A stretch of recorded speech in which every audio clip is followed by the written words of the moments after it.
दोस्तों स्वागत है आपका इस कमाल के मैन्युफैक्चरिंग प्रोसेस में।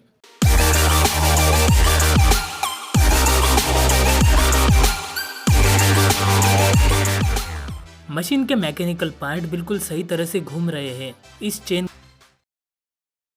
चलो ये सब तो ठीक है, लेकिन अब हम देखेंगे कि कागज किस तरह से बनते हैं।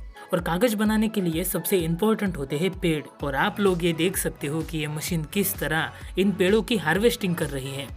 ये कमाल की मशीन तो पेड़ को उधर के उधर ही चुरा कर रही है। वैसे कागज बनाने के लिए ऐसे पेड़ का चयन किया जाता है जिसमें वुड फाइबर यानी लकड़ी के रेशो की मात्रा ज्यादा हो, जो मिलकर एक स्ट्रॉन्ग बाइंडिंग बनाएंगे। और इसमें नीलगिरी, देवदार और पाइन जैसे पेड़ों का इस्तेमाल किया जाता है। अब इन पेड़ों को फैक्ट्रीज के अंदर भेजा जाता है। वहाँ पर लगी मशीनें इसकी छाल निकालकर उसके बारीक बारीक टुकड़े कर देती हैं। ये जो लकड़ी के टुकड़े हैं उन्हें वुडन चिप्स कहा जाता है। अभी लकड़ियों के टुकड़ों को एक टैंक से गुजारा जाता है और इस टैंक के अंदर इनमें एक एसिडिक सॉल्यूशन डाला जाता है। एसिडिक सॉल्यूशन मतलब इनके अंदर केमिकल प्रक्रिया की जाती है, जिसके बाद ये कुछ इस तरह से दिखाई देते हैं। ये प्रक्रिया करने के बाद जो लकड़ियों के अंदर हार्ड सब्सटेंस होता है, जिसे लिग्नन कहा जाता है, वो सेपरेट हो जाता है। अब ये जो बचा हुआ वुडन फाइबर है उसे अच्छी तरह पानी से साफ किया जाता है। देखो अभी ये फाइबर बिल्कुल इस तरह सॉफ्ट हो चुका है, लेकिन अभी भी ये अच्छी तरह साफ नहीं हुआ और इसी वजह से कागज की सफ़ेदी नहीं आएगी और कागज की क्वालिटी ड्रॉप होगी। तो अब इससे सफ़ेद कागज बनाने के लिए उन पर ब्लीचिंग की प्रक्रिया करनी होती है, जिसमें ऑक्सीजन और पैराऑक्साइड की मदद से इनकी ब्लीचिंग करी जाती है। लेकिन इससे सीधा ही पेपर नहीं बनाया जाता, क्योंकि ऐसा करेंगे तो फिर पेपर की क्वालिटी अच्छी नहीं आएगी यार। तो इसकी क्वालिटी और भी बेहतर करने के लिए इसकी डेंसिटी बढ़ानी होती है और इसकी डेंसिटी बढ़ाने के लिए कैल्शियम कार्बोनेट और पानी इसमें मिलाया जाता है और इसे अच्छी तरह मिक्स किया जाता है। इसमें पानी का इस्तेमाल बहुत ज़्यादा मात्रा में किया जाता है। ऐसा कहा जाता है कि 1 किलो कागज़ बनाने के लिए तकरीबन 100 किलो पानी का इस्तेमाल किया जाता है। लेकिन इस प्रोसेस में 90% तक वाटर को रीयूज़ किया जाता है। वैसे अपने मेन पॉइंट पर आते हैं। अब यहाँ जो भी पल्प बना हुआ है उसमें बहुत सारा पानी ऐड किया जाता है और अगर हमें रंग बिरंगे कागज़ बनाने हो तो उसमें कुछ कलर्स भी ऐड किए जाते हैं। अब इस पल्प को घूमने वाले बड़े बड़े रोलर्स के बीच में से गुजारा जाता है। इस मशीन से गुजरते वक्त इस पल्प में से पानी अलग निकल जाता है। इस मशीन में बहुत सारे रोलर्स लगे होते हैं और यहाँ पर ये पल्प पेपर में कन्वर्ट हो जाता है। जैसे ही ये पेपर आगे बढ़ता जाता है वैसे ही इन्हें गर्म रोलर से भी गुजारा जाता है, जिससे ये जल्द से जल्द सूख जाते हैं और आखिर में बने हुए पेपर्स को इस तरह जमा किया जाता है।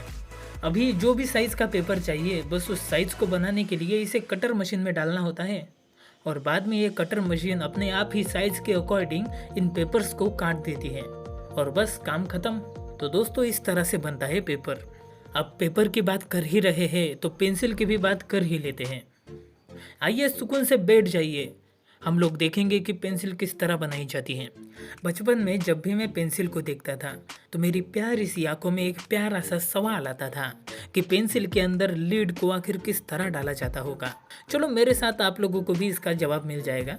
तो भैया पेंसिल बनाने के लिए सबसे पहले देवदार के पेड़ों की लकड़ी तोड़कर उनकी इस तरह से शीट बनाई जाती है और बाद में मशीन के द्वारा ही इनके अंदर लीड घुसाने जितनी जगह बनाई जाती है। इसके लिए इस तरह से खांचे बनाए जाते हैं। तो अभी इन्हें रखते हैं साइड में और बनाते हैं पेंसिल के लीड को, क्योंकि अगर हमने पेंसिल की लीड नहीं बनाई तो फिर इस खांचे के अंदर क्या डालेंगे, कद्दू।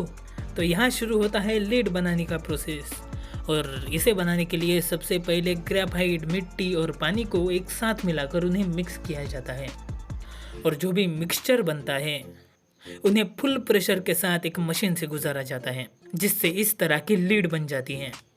लेकिन अभी भी ये लीड कच्ची है तो उसे पकाने के लिए इसे बक्से में भरकर गर्म किया जाता है। गर्म करने के बाद ये पूरी तरह पक जाती है और इस लीड को मजबूती मिलती है और आखिर में इसके ऊपर वैक्स डाला जाता है। इसके बाद अब ये लीड पूरी तरह तैयार है।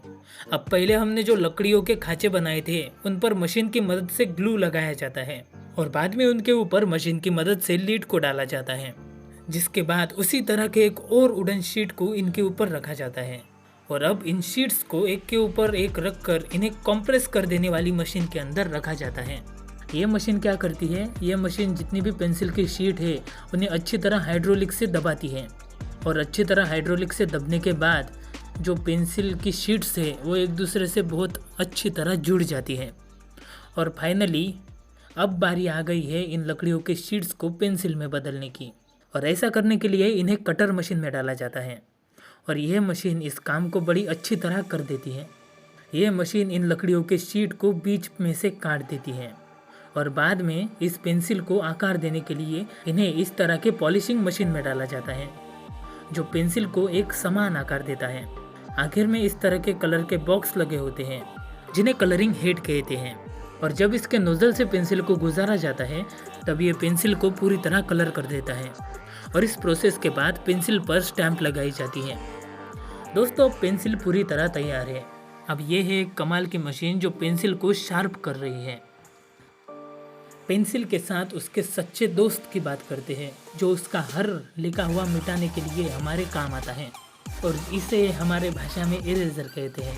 वैसे बहुत से लोग अभी भी ये सोचते होंगे कि रबर के पेड़ों से रबर निकाला जाता है और उससे इरेजर बनता है। तो हाँ ऐसा है, लेकिन ज़्यादातर इरेजर पीवीसी रीजन से बनाए जाते हैं क्योंकि दोस्तों जो पेड़ों से रबर निकालने वाली प्रक्रिया है उसमें ज़्यादा टाइम भी लगता है और ज़्यादा पैसा भी खर्चा होता है। तो इसीलिए इस तरह का पाउडर होता है जिसे पीवीसी रीजन कहते हैं। इसे और कैल्शियम कार्बोनेट को एक मिक्सर के अंदर डालना होता है जिसके बाद इसमें वैल्कनाइज वेजिटेबल ऑयल को मिक्स करा जाता है। ये एक तरह का वेजिटेबल ऑयल ही होता है जिसे सल्फर के साथ इसकी कुछ प्रोसेसिंग होती है जिसके बाद ये बन जाता है। अब मिक्सर शुरू करके इसे मिक्स किया जाता है।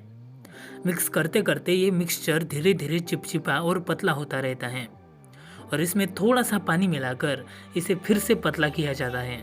थोड़ा सा मिक्स करने के बाद इससे एक मशीन से प्रेशर देते हुए सांचे से गुजारा जाता है जहाँ पर लगा ब्लेड इसे एक समान आकार में काट देता है।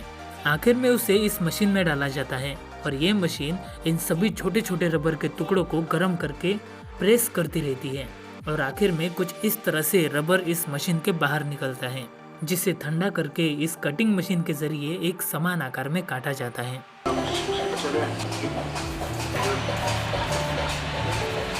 और आखिर में इस तरह से इन पर कंपनी का स्टैंप लगाया जाता है।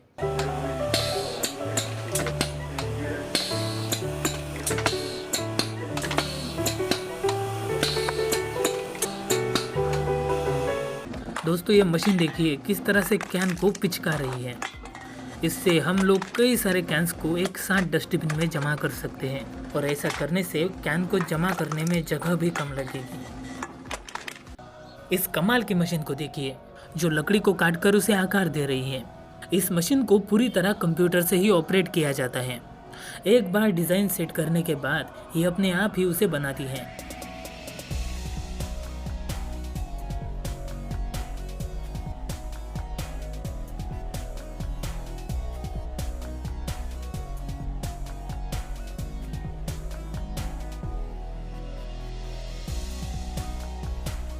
तो दोस्तों आज के लिए बस इतना ही।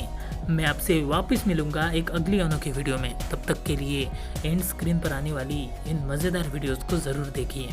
Thank you so much for watching.